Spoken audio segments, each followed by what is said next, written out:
వీడియోని చివరి వరకు చూడండి. నచ్చితే లైక్ చేయండి. అలాగే నచ్చకపోతే ఏం నచ్చలేదు అనేది క్లియర్గా కామెంట్ చేయండి. అండ్ వెళ్లే ముందు ఛానల్ని సబ్స్క్రైబ్ చేయండి.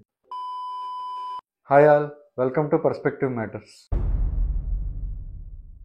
మజాకా మూవీ రివ్యూ.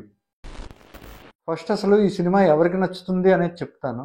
మన తెలుగులో కొంతమంది ఆడియన్స్ ఉంటారు. వాళ్ళు ఎలా అంటే సినిమాకి వెళ్తారు, సినిమాని ఒక 2.5 hours చూస్తారు, ఎంజాయ్ చేస్తారు, ఇంటికి వచ్చేస్తారు, అంతే. ఆ తర్వాత ఆ సినిమా ఏంటి, దాని గురించి ఆలోచించడం లేదా దాని గురించి మాట్లాడడం ఇలాంటివి ఏవి చేయరు. అలాంటి వాళ్ళకి ఈ సినిమా బాగా నచ్చుతుంది. ఇంకా ఈ సినిమా నచ్చని వాళ్ళు ఎవరు అంటే సినిమాలో direction, screen play, music, songs, అలాగే చాలా ఎలిమెంట్స్ అబ్జర్వ్ చేసే వాళ్ళు ఉంటారు. వాళ్ళెవరికి ఈ సినిమా అయితే నచ్చదు. నా పర్సనల్ ఒపీనియన్ ఏంటి అనేది చెప్తాను ఈ సినిమా మీద.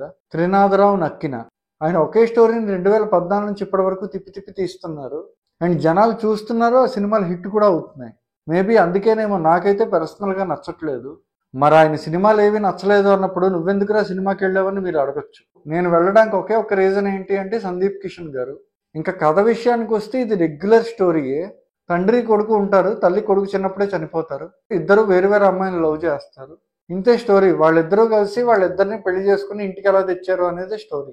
ఇంకా పాజిటివ్స్ విషయానికి వస్తే క్యారెక్టర్స్ మధ్య కన్వర్జేషన్స్ అనేవి చాలా బాగున్నాయి సినిమాలో. అండ్ సందీప్ కిషన్ గారి కాస్ట్యూమ్స్ కూడా చాలా బాగున్నాయి. ఇంకా నెగిటివ్స్ విషయానికి వస్తే త్రినాథరావు నక్కిన గారి డైరెక్షన్ అనేది కంప్లీట్ గా అవుట్డేట్ అయిపోయింది. సో డైరెక్షన్ అనేది బిగ్గెస్ట్ ఫాల్ట్ సినిమాకి. అండ్ స్క్రీన్ మీద కనిపించిన వాటిలో నాకు బాగా ఇబ్బంది పెట్టిన విషయాలు ఏంటంటే, లియో మూవీకి మన తమిళ హీరో విజయ్ గారి ఐ రిఫరెన్స్ తీసుకుని ఆయన టైటిల్ వేశారు. అప్పటి నుంచి అదే సేమ్ గ్రాఫిక్ అండ్ స్టైల్ ని చాలా మూవీస్ లో వాడారు. అండ్ ఈ మూవీలో కూడా సందీప్ కిషన్ గారి టైటిల్ వేయడానికి సేమ్ స్టైల్ వాడారు. అంతలా కాపీ కొట్టాల్సిన అవసరం ఏముంది, ఒక కొత్త డిజైన్ చేయించుకోవచ్చు కదా. నెక్స్ట్ ఏంటంటే సొమ్మసిల్లిపోతున్నావే అని చెప్పి ఒక సాంగ్ ఉంటుంది, మీరు అందరూ వినే ఉంటారు.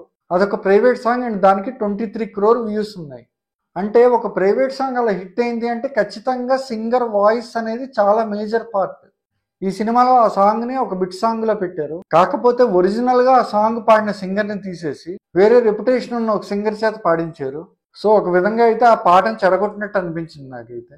ఇంకా లాస్ట్ నెగిటివ్ పాయింట్ ఏంటంటే, నేను ఈ మాట రావు రమేష్ గారిని కానీ లేదంటే సినిమాలో ఆయన క్యారెక్టర్ ని క్రిటిసైజ్ చేస్తూ మాట్లాడట్లేదు. రావు రమేష్ గారు పెళ్ళవని ఒక ఆవిడ్ని లవ్ చేసి ప్రపోజ్ చేద్దాం అనుకుంటారు. ఇంతవరకు బానే ఉంది.